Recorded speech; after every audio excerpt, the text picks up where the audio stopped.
With the release of The Batman, I thought it was a good time to rank the best bloody Batsuits from the feature-length Batman films. That's right, I'm gonna rank them, sort of, from the 1966 Adam West one all the way up to the Justice League. So stick around to hear my thoughts on those bat nipples. Hello, my name is Jack and welcome to the movies. Let's start with the worst then. I'm just gonna chuck these all in together. Of course, it's the Joel Schumacher ones.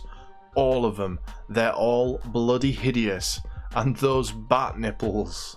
I mean, what were they thinking? Apparently they were modelled on ancient Greek statues, but I mean, come on. They're absolutely ridiculous. And what's worse is they had two sets of each in his films because they wanted to shift more toys. So having two sets of suits would make little Jimmy want to buy both when he was out shopping with his mum. Schumacher has claimed to not understand the international headlines caused by these suits, but then in Batman and Robin, this is how he shot them suiting up. I don't need to say any more really. 1 bat out of 5 for these, but the Forever main suit is probably the best of this rotten bunch, so that can have 2 bats. Next up is the Batman v Superman armoured suit, which is actually not bad. It was functional for what Bruce Wayne needed going into battle with Superman, but it gave me a real early Iron Man suit vibes too. Still, variety that worked out okay, I thought. I'll give this one 3 bats out of 5.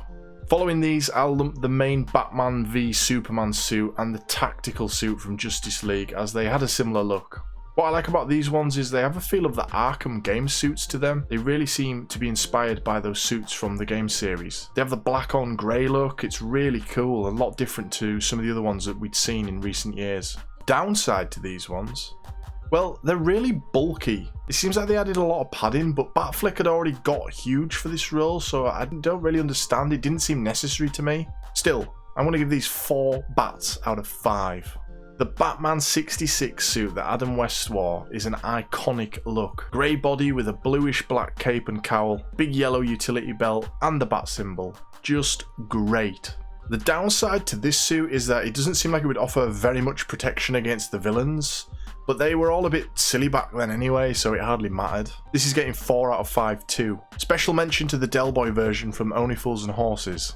Alright, we're down to the top suits now, all of which score 5 out of 5, but I'm going to tell you my overall favourite at the end. Again, I'm putting 2 together here, and you might guess which. The 89 and the return suits are very similar. Apparently, and I'm sure you all know this, but Michael Keaton couldn't move his neck in the 89 suit, which led to some weird body movements to Batman. They kind of ended up being something that people reminisce about though. Weirdly, it added to his presence in some of the scenes, I guess. The return suit is similar, but had some key changes. From a production standpoint, it was made from thinner, more flexible foam rubber. I guess this helped it to stop tearing when Keaton moved his head too much like the previous suit. I think in-universe the cape was upgraded to be utilised for gliding too. It also didn't have like the whole muscular look going on, which I've always found to be quite odd.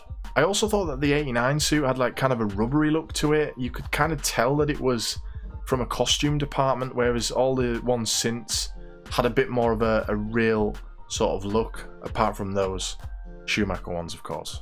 So I don't know if my top picks are because I enjoyed the Nolan trilogy the most, but to flip that argument on its head, I hated the more recent films to feature Batman, but I really liked both Batfleck and the suits he was in. My second favourite suit is the Batman Begins suit. With Nolan's version of Batman's world having to be more grounded, it was shown to us how the suit was made, what it's made of, how Bruce got access to such equipment. It was the first time we'd seen this and it was really cool. Wayne Enterprises had an R&D department which fulfilled contracts for military clients, or at least it was going to.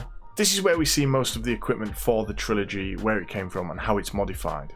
By the way, obviously The Dark Knight is by far the greatest Batman movie ever, but Begins is really, really good. On repeat watches, it always feels like a stronger movie than I previously thought. Wrapping up the best Batsuits is the Dark Knight / Dark Knight Rises suit. Dropping the need for the extra protection the Begins suit offered for a more mobile Batsuit. The suit was supposedly more comfortable for actor Christian Bale despite being slightly heavier than the previous one. It was made up of 200 individual rubber pieces, nylon, metal mesh and fiberglass. As with the previous suit, it's made in-universe by Bruce and Fox, and so retains a tactical, more military look. A very sleek design. It was so good that they kept it the same for the final film in the series, which in universe had a time jump of 8 years, which more than any other film in the history of this character gave the perfect opportunity for him in universe to come up with something new. But it was such a good suit, so they left it as it was. That's my rundown of all the feature film Batsuits and how I'd rank them. What do you think though? Let me know in the comments below. Also let me know what you think about the new Batsuit and how that stacks up. I've deliberately left it out of this list as I haven't fully taken in the new design yet, and I've also not seen the Batman yet. Well, that's a wrap on this video, but why not check out this one here or watch a bunch in my playlist.